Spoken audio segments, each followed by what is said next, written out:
Ever since Pokemon cards were first released, there have been many amazing, okay, and terrible sets. But what exactly makes a set an amazing one? Well, I believe there are three main things. The first and most important thing is, of course, having popular Pokemon. I think there are two main amazing examples of this, which are Ancient Origins and Flashfire. I think these are amazing examples because one has a Charizard and Charizard is the most popular Pokemon, but the other doesn't, being Ancient Origins. And it still shows that you can have a popular set without having a Charizard.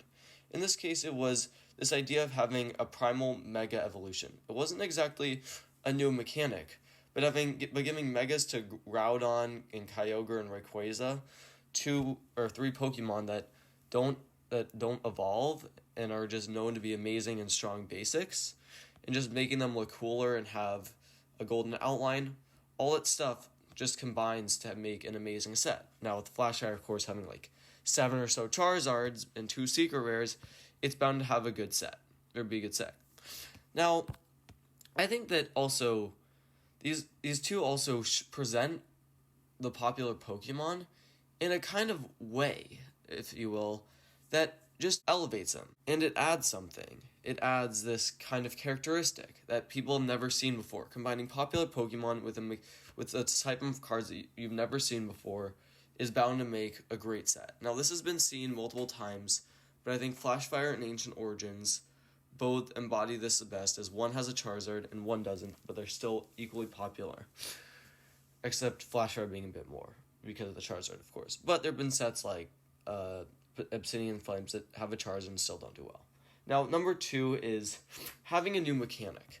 Team Up truly represents this the best. It introduced tag teams. Now, I've talked about Team Up. In fact, I have an entire video on that. But in short, tag teams when they came out were amazing. They were prized possessions. They were like gold, or palladium, if you will. Now, the thing about this was, not only did it add tag teams, but it made alternate art just super popular. And I'm sorry, I'm getting a bit congested, but I'll power through. And with these two combined, you're bound to have an amazing set.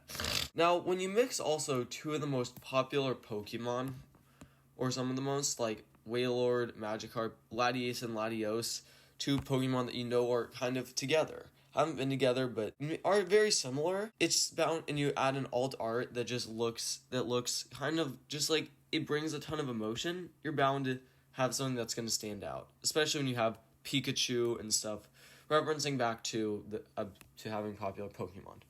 Now the third, and what I originally put as the most important, but now I think is the least of these three, is having good pull rates. By having good pull rates, okay, it helps, but you can't have pull rates that are so good that it happens like Obsidian Flames, where the card prices to crash and people don't want it anymore because they're not going to be able to profit. You want a great set can have many good pull rates or cards that you can pull, but they're not so easy to pull that people are pulling them left and right. That was part of the downfall of Pokemon Go. They had the most popular Pokemon, and it still went down the toilet. And I think while these pull rates show some stuff, I've seen that the pull rates for like evolving sizes, like of one hit, is like a 44% chance of that happening. So yeah, I think those are the top 3. I think, and that's, yeah.